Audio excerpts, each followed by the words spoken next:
Dr. Jamal Harrison Bryant is a visionary and transformational religious leader, civil rights activist, and community organizer. Since his youth, Bryant has prevailed against the odds, rising from GED to PhD. Prior to pastoring, he served as the National Youth and College Director of the NAACP for 6 years, where he helped to mobilize over 70,000 youth worldwide in nonviolent campaigns. In December 2018, Dr. Bryant was appointed the senior pastor of New Birth Missionary Baptist Church in Lithonia, Georgia. Bryant earned his undergraduate degree in political science and international studies from Morehouse College and a Master's of Divinity degree from Duke University. In 2005, Bryant received a Doctorate of Ministry degree from the Graduate Theological Foundation, and he also has taken courses at Oxford University. Mr. President and Madam Chair, I present Dr. Jamal Harrison Bryant to receive the Doctor of Humane Letters.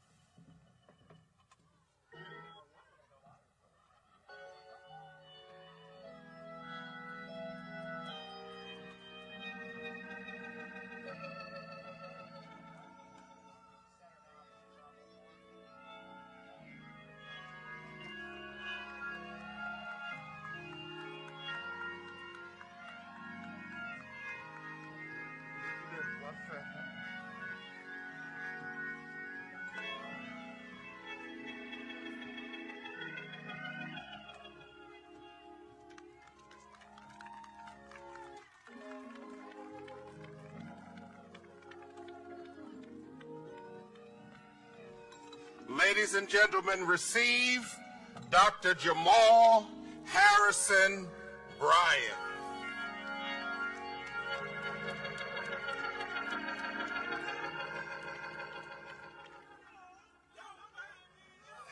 Them an arousing cheer of applause. Come on, we can do better than that. You ought to cheer for a class that graduated in a pandemic.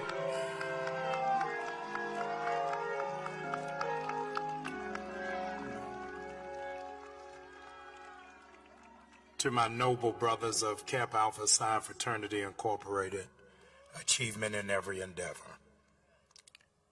Mr. President, I am reminded of a young lady who was altogether beautiful, was altogether brilliant, but she hated herself. She did not just hate herself, but she hated the world that she was in. The reason why she hated herself and the world around her is that in spite of being beautiful and brilliant, she was blind. The only person in whom she had any admiration or affection for was her boyfriend, who doted on her, who affirmed her, who took care of her and protected her. Into that surgery that took some 14 hours. Several days after the bandages were removed, she looked around her and saw the splendor of all of God's creation. And then shocked to find out and discover that her boyfriend was blind. With the epiphany of her newfound status, she sat him down and said, I don't think we can be together anymore. We don't have anything in common. We're unequally yoked. It is my turn now to go and see the world. Her boyfriend, dizzied in grief, overwhelmed by rejection, left away from her crying, and looked back only once, just to say, please do me one favor. Take care of my eyes. She had no idea that the eyes she now had was given to her by somebody who loved her. Class of 2020, now that you have a degree, I don't want you to forget whose eyes you're looking through. You're seeing through the eyes of grandmothers who took out a second mortgage. You're looking through the eyes of your church home who sold pound cake and fried chicken dinners just so you could have a book scholarship. You're looking through the eyes of the nameless and faceless people who made a sacrifice just so that you could have access to a better way of life. I want you to understand that the eyes you have are not yours. You are, in fact, seeing the world through the lens of somebody, a generation that went before you. Sir Walter Riley said, I can see further because I am standing on the shoulders of giants. Oh, say, can you see who you are as the class of 2020? Do you not see that history will record you are the class that graduated the same time Breonna was killed? Oh, say, can you see that you are the class that walked across the stage while George Floyd was illegally lynched? Oh, say, can you see you are the class that graduated in the same time that Black Lives Matter found itself in the street while murderous police officers saw themselves in the bar? Oh, say, can you see that we expect you to have a decibel of consciousness greater than the state's attorney? That you would understand that being black is a privilege and it is not a liability. Oh, say, can you see that we are now living in an era of black people who seemingly have cataracts of consciousness, who once they have a degree and have membership to a golf club, are able to buy red-bottom shoes, a Gucci belt, and go to brunch on Sunday. They have forgotten God of our weary years and God of our silent tears. I hope you realize why you are on this field today. You are not on this field for pageantry. You are on this field because you need to know America wants to see you tackled, but you got people that want to see you make a touchdown. You are on this field because you got to understand you are running for your life, and over the last 4 years, everything tried to stop you, but you're still standing, saying, after all that I've been through, I still got my joy. Oh, say, can you see? There were 2 blind men who were sitting by the roadside. They didn't have the opportunity to graduate. And while they were sitting by the roadside, they heard that a man was passing by. And when they heard that this man, whose name happened to be Jesus, was passing by, they cried out, Son of David, have mercy on me. And people who had acquired professional status, those who had 401ks, those who were graduating that had gone on to the Hamptons said, don't you dare scream like that on no college campus. Don't you yell like that with a BMW and an Audi. But they didn't understand what you had come through.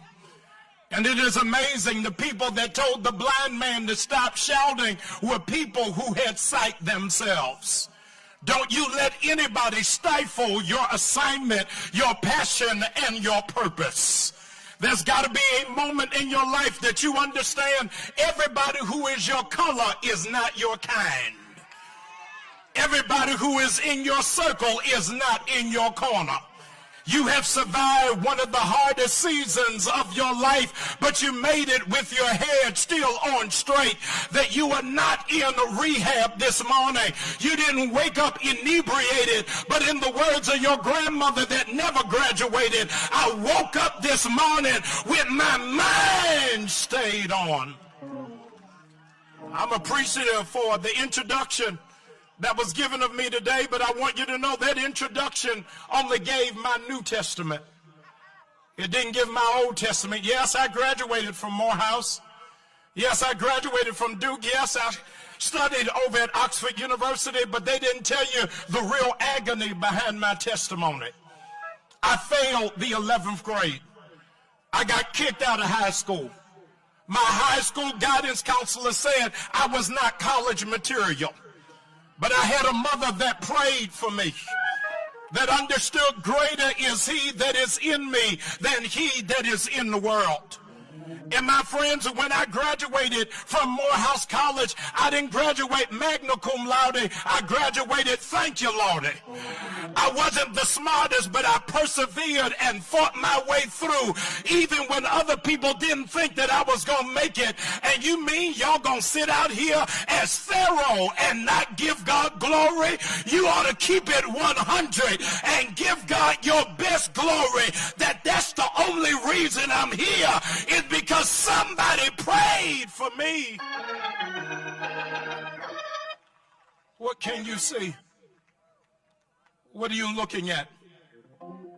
That you are the greatest class that anthropological studies will ever have to research. You are the class that psychiatrists still don't understand.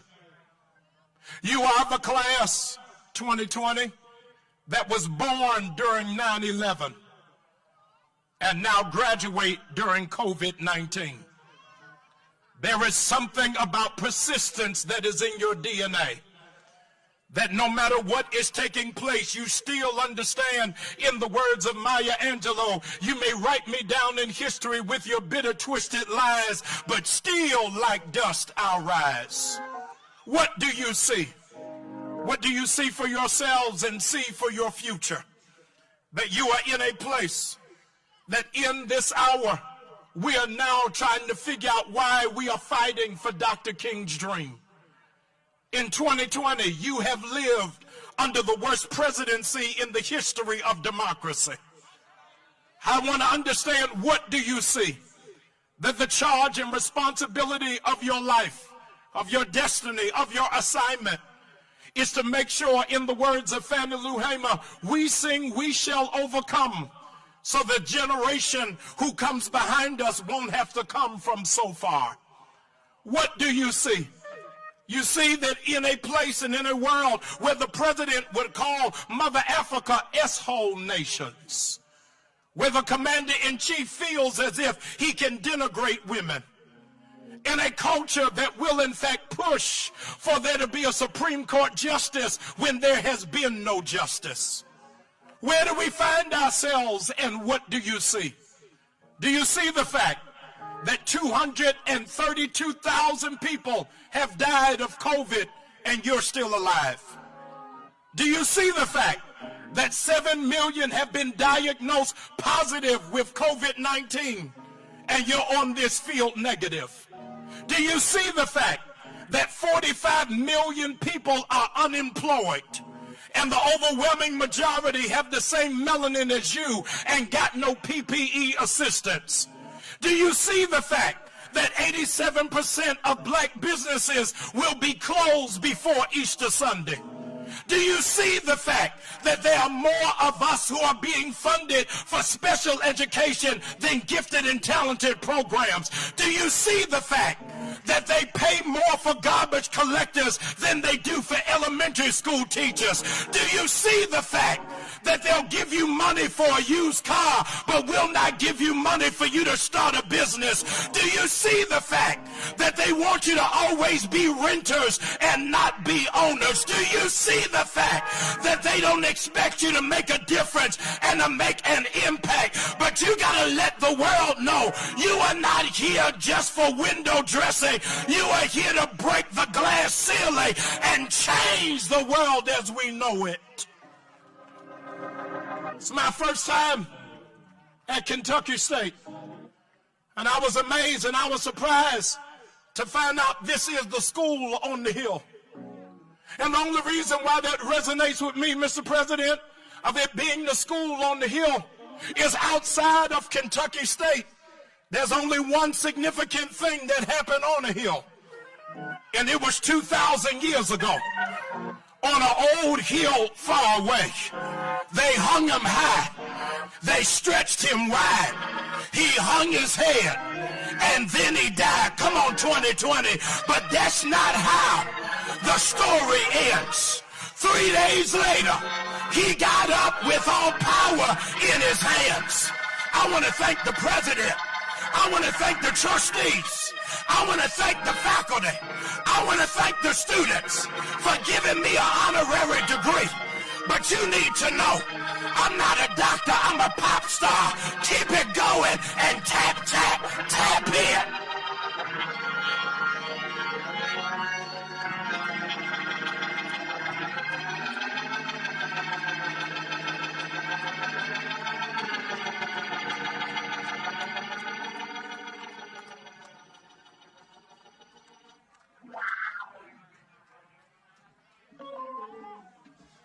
Let's give Jamal Bryant another round of applause.